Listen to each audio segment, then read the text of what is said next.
Thank you so much. Hope everybody can hear me. Yes? Yes. I'm very, very delighted to be here today with you people, our friends, and our supporters. And my presence here really is an assurance that whatever you've been supporting us with, whatever you've been sending to us in Kenya is really working and is making our lives better and is making a difference. So I'm really delighted to be here and to finally meet you, the people who've been supporting us. Thank you so much from me and from my group back in Kenya, Women Challenge, and of course the organizations of persons with disabilities in Kenya.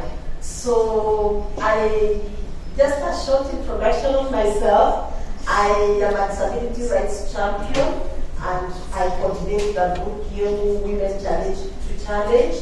And I have been very involved together with my organization in the inclusive neglected tropical diseases trachoma. We call it MINT Plus because this is a project that really included persons with disabilities and what we does, and we'll be finding more about that later. I live with a disability from the age of 3. My mother tells me that I got polio at the age of 3, so I've never known any other life apart from living with disability. Involved in disability rights advocacy since 2000. Since I was a young girl, I got into disability advocacy, and I'm a renowned leader in the disability movement in this country. Having been part of the awareness creation around disability, and of course even fighting for inclusive legislations in the county government and of course the national government. In our country we have the national government and the county government. So I've been involved in both levels, and I've been instrumental in making a lot of legislations for the county government, especially the 2016 Male County Disability Act. And of course, I also champion the rights of women and girls with disabilities. And for this one, I'm very passionate because before we formed our group, our girls were being defined left, right, and center. And but as a group, we stood firm. We have taken people to court for defining our girls and raping our women with disability. And this is the greatest. I'm really proud of this because it's very rare now to find people, especially in our area where our group operates, to find people defining our girls because they know that they have somebody looking over to them. I also champion inclusive water, sanitation, and hygiene since 2019 when I got involved in CBM, in the NERU Inclusive Neglected Tropical Diseases Trachoma project. And this is where you guys come in, and I want to really say that since I became a WASH champion, I've really even participated at the International Neglected Tropical Diseases Conference, NGO conference, and this has been very critical to me. Also being part of the Bridge CRPD. Bridge is a training that people with disabilities go for a training, and then you choose in between the articles of the UNCRPD. I hope we understand UNCRPD, UN Convention on the Rights of Persons with Disabilities, and then the SDGs. And for me, I concentrated on SDG 6, which is on water, sanitation, and hygiene, and then, of course, Article 11, which is around persons with disabilities in humanitarian settings, and of course Article 19, which says that persons with disabilities, should live independently in their communities. And for me, we cannot live independently when water sanitation and hygiene, is not inclusive or is not accessible, right? Yeah. So next. Yeah. So trachoma, I just felt that I should, introduce it because we maybe not many people understand that it is an infectious disease that leads to irreversible blindness. It is preventable and manageable with proper sanitation and hygiene. And persons with disabilities here were agents of recurrence before, because we used to have projects about trachoma, but it was not possible to eliminate it completely because previous projects didn't take into consideration the participation of persons with disabilities. So, we are among the people who are left farthest behind. So, and when you leave some people, then you are sure of not really eradicating completely, but maybe it can be recurring, and also when it comes to leaving persons with disabilities out, then it means that you are not inclusive, and then you are not touching on each and every person, in the society, and we fell in that category of the most farthest behind, people who are left behind, people who we are not seen as participants, people who are not seen as, they could bring anything in the previous projects, but we are really appreciating that this MINT project was able to bring us on board since the inception.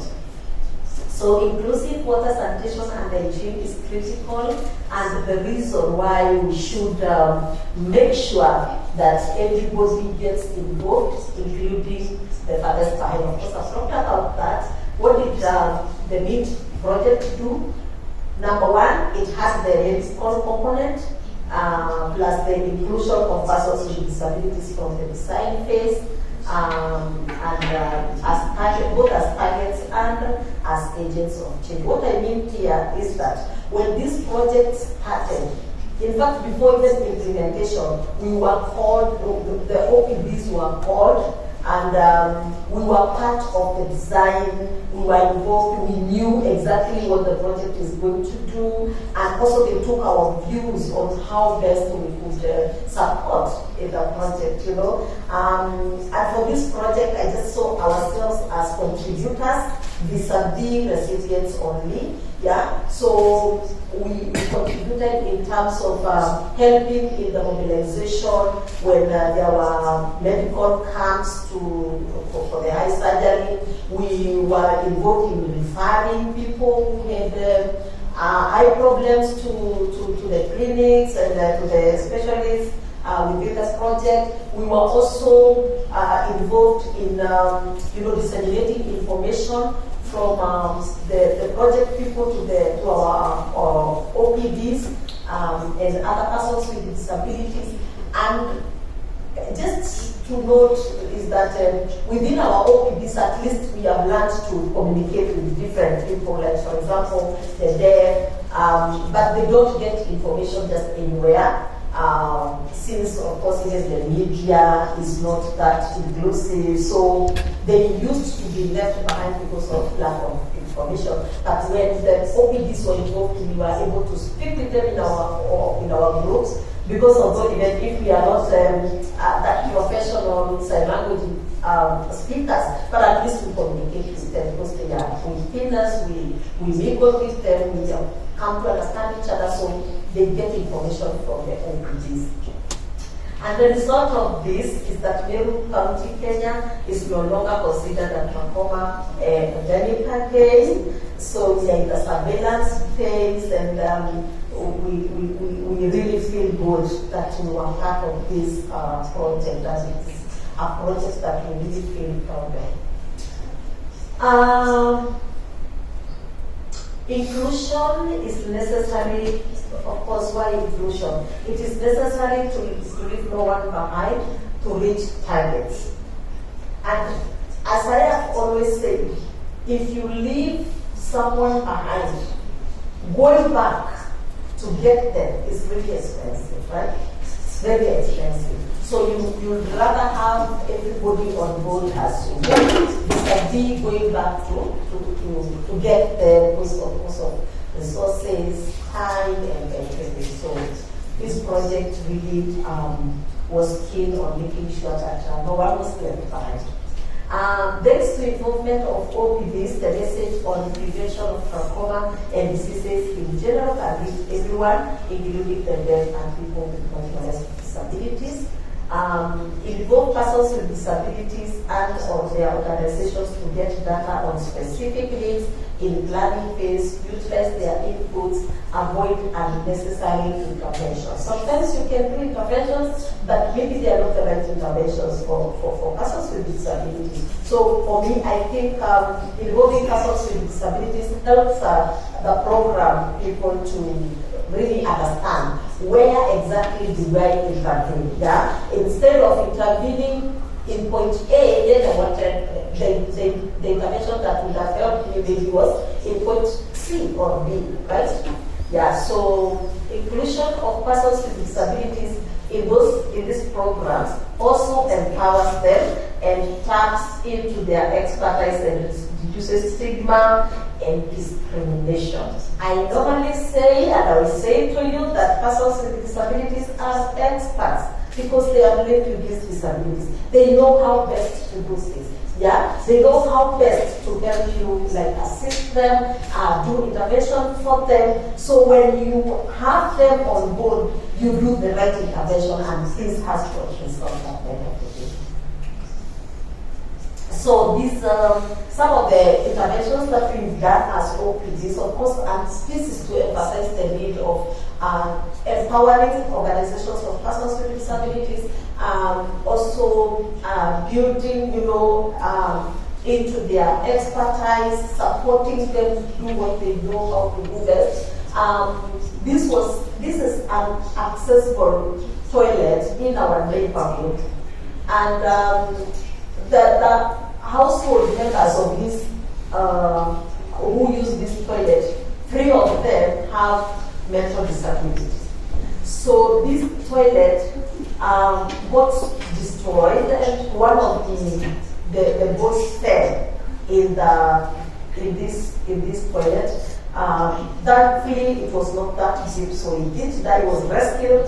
But this is how bad the sanitation facilities can get, in rural areas.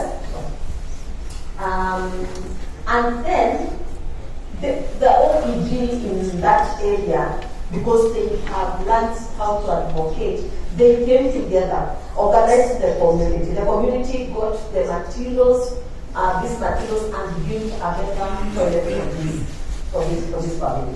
So this is now the new toilet. You saw the other one, and now this is the new toilet that we have built. These are OPG members, and this is the boy who fell in the other toilet. So next.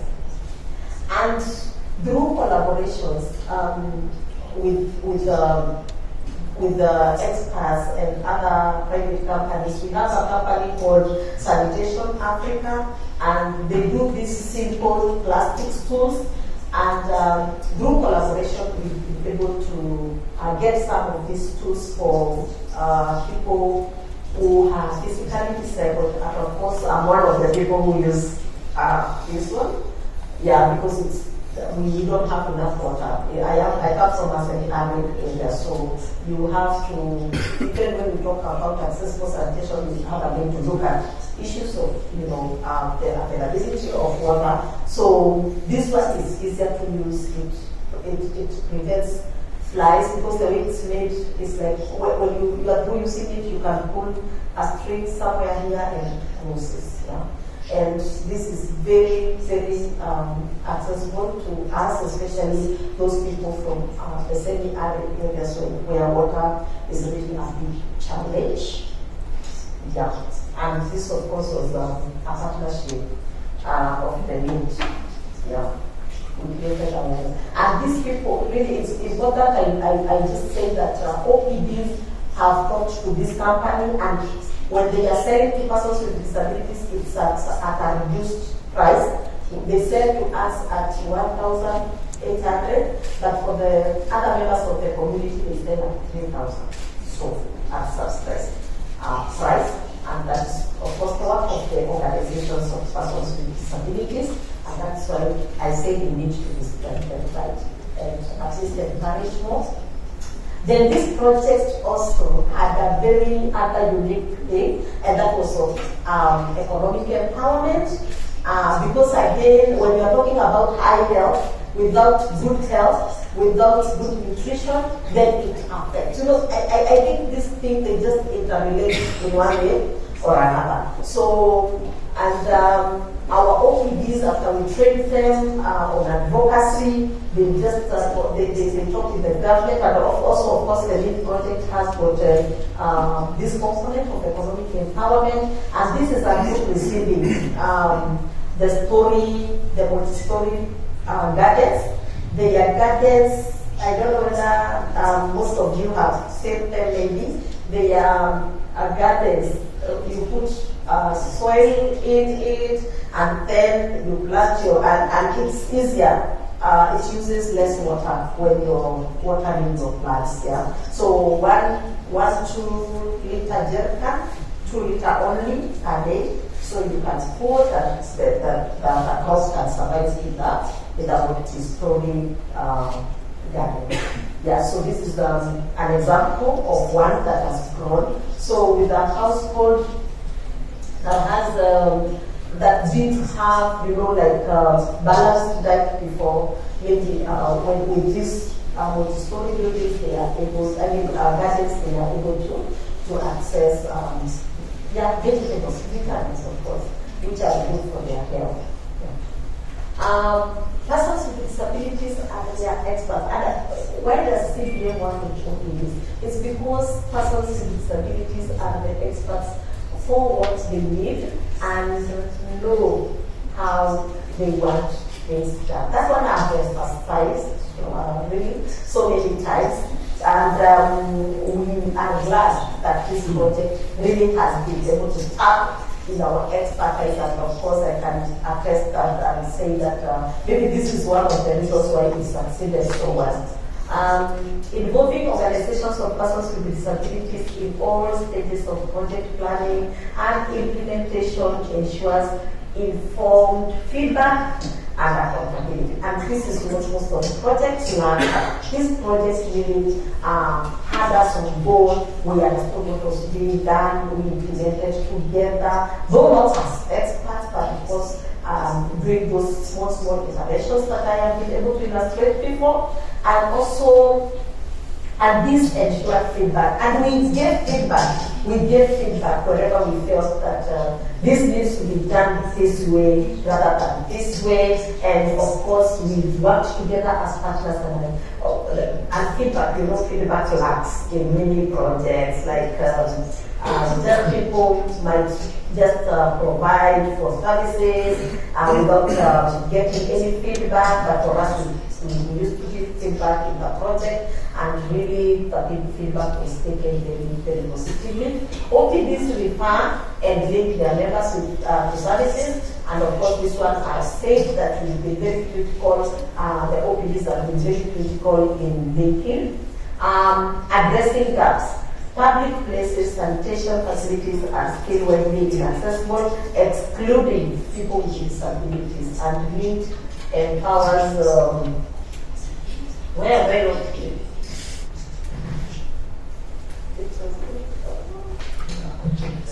Oh, you can hear me? Got lost. Got lost. Where is it? I don't know.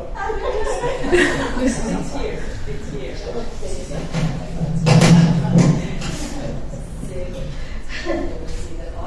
Yes. Okay, good. Oh, this technology. So, addressing gaps, we say that public places and sanitation facilities are still widely inaccessible, excluding people with disabilities, and it empowers persons with disabilities to demand more accessibility in public spaces. Yeah, through the advocacy, of course, component of the new project. Yes. Why do OPDs work with CBM? Or why do we enjoy working with CBM? It's because we are involved. If you involve us, we will be happy working with you. So just as simple as that. And OPDs are always part of reviewing the progress of the projects. We have quarterly reviews in the meeting, and we meet after every 3 months.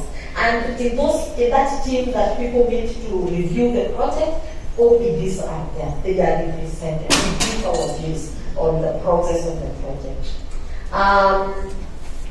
And of course, CBM is a listening partner, and OPDs knows best how to do things. CBM just supports what there needs to be done, and of course, the OPDs,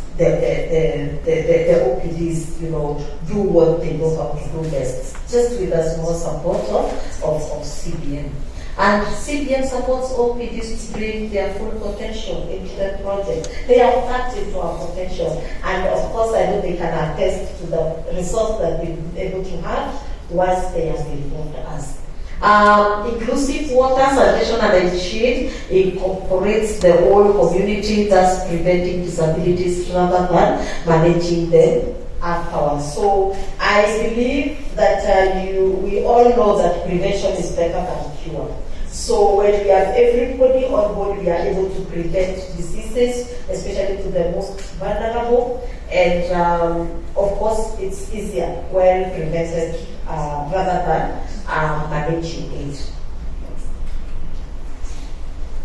The future plans, if possible, the activities in Meru County can be extended to reach more persons with disabilities because of, again, the program works with few OPDs, so if we can have more OPDs on board empowered, that would be good. Provision of assistive devices, this has been very helpful in the BUILD project. They had a component of assistive devices, and this has helped people move more mobile. Expansion of small and internal lending communities. This is an example of group meeting where people are contributing. They contribute the money together, as little as you have. In fact, some contribute as little as 10 Kenya shillings. So, and you get a small loan to boost your small business that they have, small businesses. So this is also part of the economic empowerment. And also, of course, taking the learnings from the needs to new areas. Like, for example, Inclusive Transformer project is starting soon in Isiolo. Yeah, so if we can track those learnings there, I think they would help more. Mental OPDs in Isiolo County to be more of advocates vis-a-vis activists. Yeah.